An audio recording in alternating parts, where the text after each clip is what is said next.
and welcome to That Was the Week That Was, week 26 of 2023, the show where we review the most important and interesting news events of the last week with Vince McLeod of the Alternative Centre, a perspective that advocates for a balanced and pragmatic approach to various issues.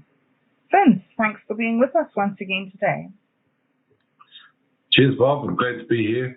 It's always a pleasure to talk to you and to talk to the rest of the internet. Awesome. Well, let's just jump straight into it then. Ongoing French protesters now have new ammunition as a youngster was shot dead on camera for failing to comply with police instructions. Protests are now focused on over-policing of marginalized communities. Do you think these protests are justified, or do you think this renewed violence is counterproductive? To me, it seems like these protests are just an enormous chimp out. The same way that I wrote about chimp outs in my book, Clownworm Chronicles, there's a chapter about the chimp out. I think they're just a big chimp out, the same way that there were riots in 2005 all over France for similar reasons. There was a boy then who was running from the police and ended up getting electrocuted to death.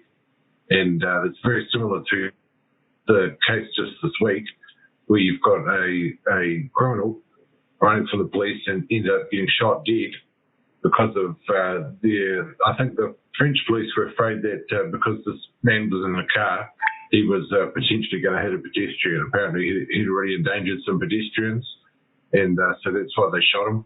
I don't know. I think there's going to have to be a review into the case to see whether it's whose actions were legitimate or not. But I don't think the rioting is really ideologically coherent enough to achieve anything other than just destruction. Yeah.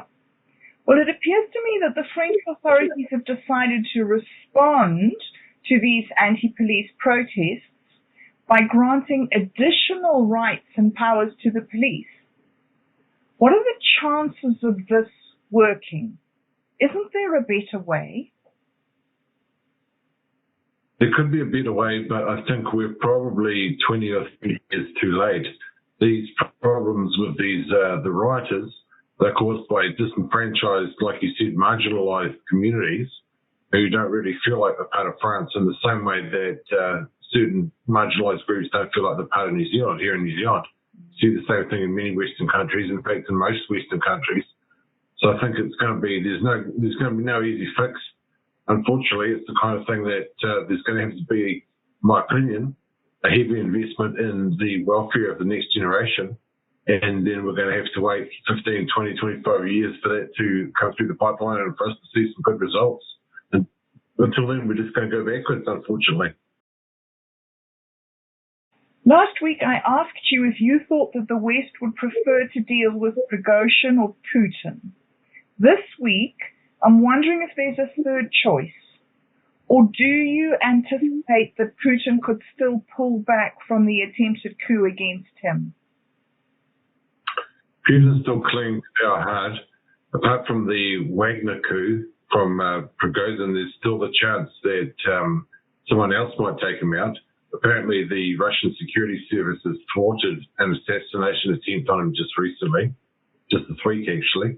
So it's very possible that a third power might come in, but I'm expecting Putin to cling to power for a while longer yet.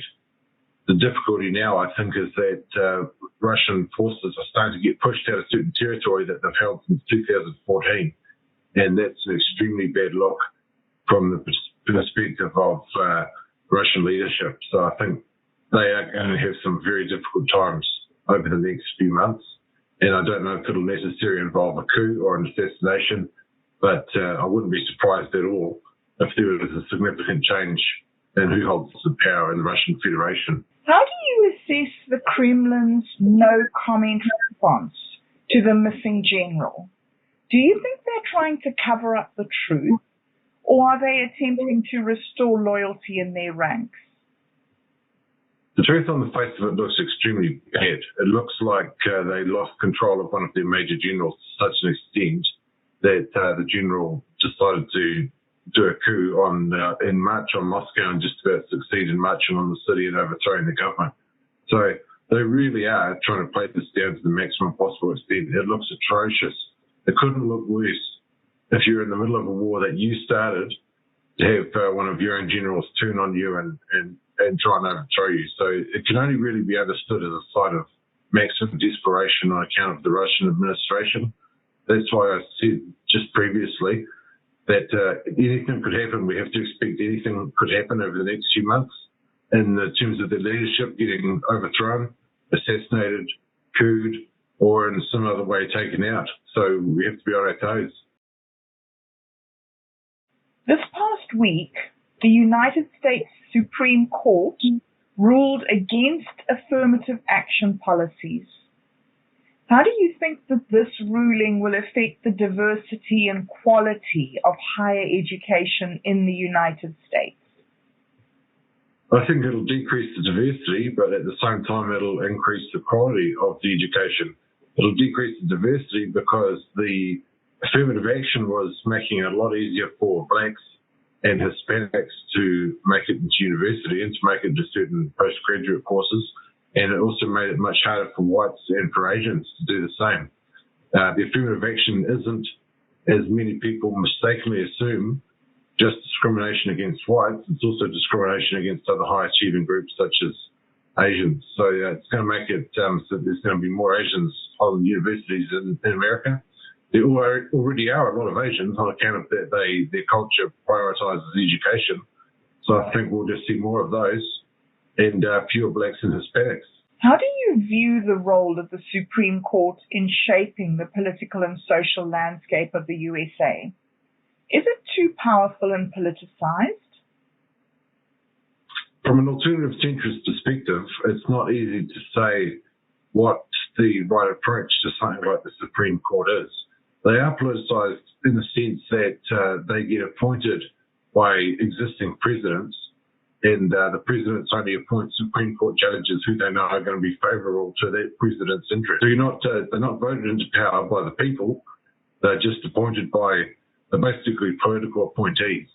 So I think that can be all right if you've got an even balance of people from one side or the other.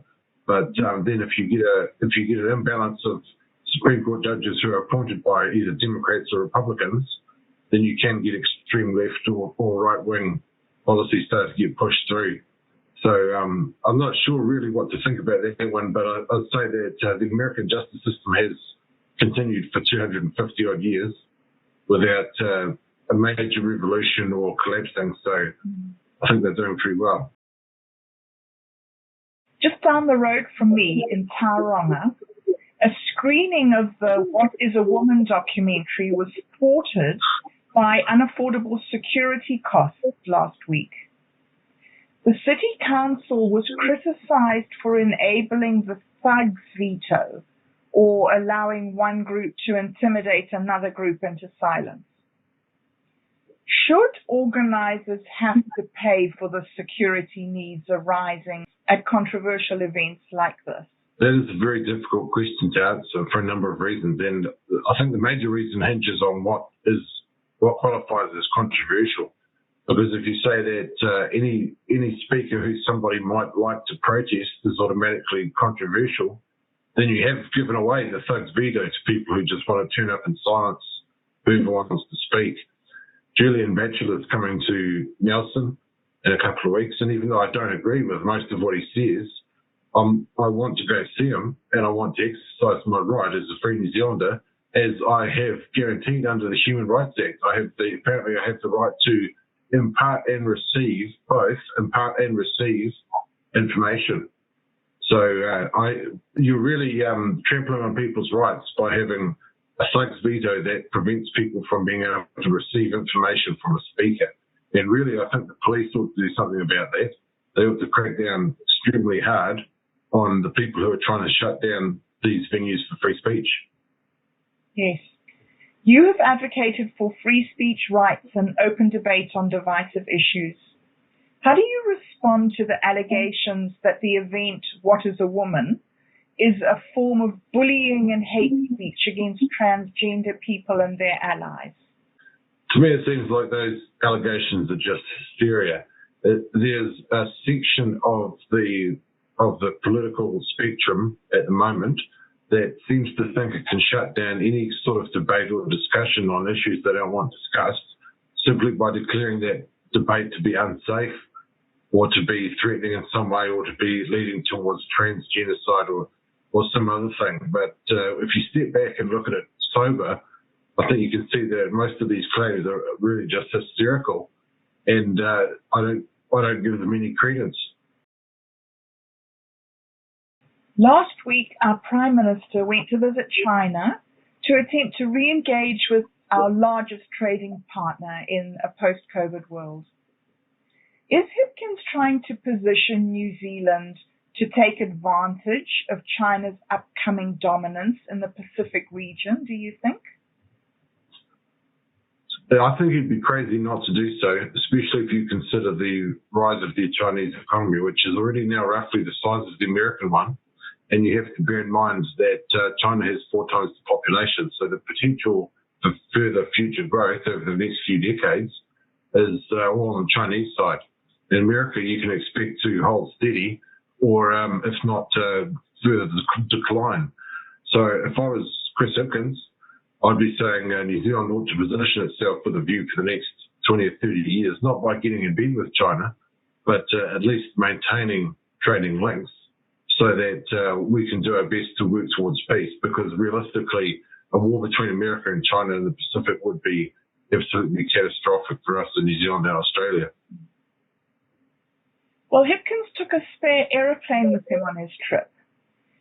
Do you think that the backup plane was a necessary precaution or a wasteful extravagance? Wouldn't it have just been cheaper to take an Uber or to hitchhike? Yeah, I can't believe it was necessary to take an entire backup plane. I've never heard of anything like this before. Not even the American president does it. So either they've got an extremely low amount of confidence in the reliability of their Air Force, or someone's just made a really dumb decision, and I think probably it's the latter. That's all we have for today's episode of That Was the Week That Was. All the links of the articles referenced in today's show will be in the description.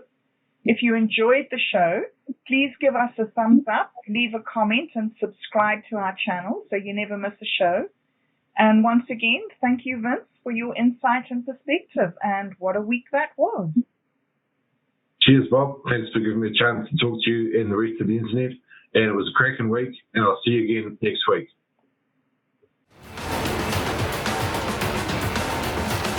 The Alt Centre are clown world's good guys. They don't fit into boxes neatly enough to be someone else's tools.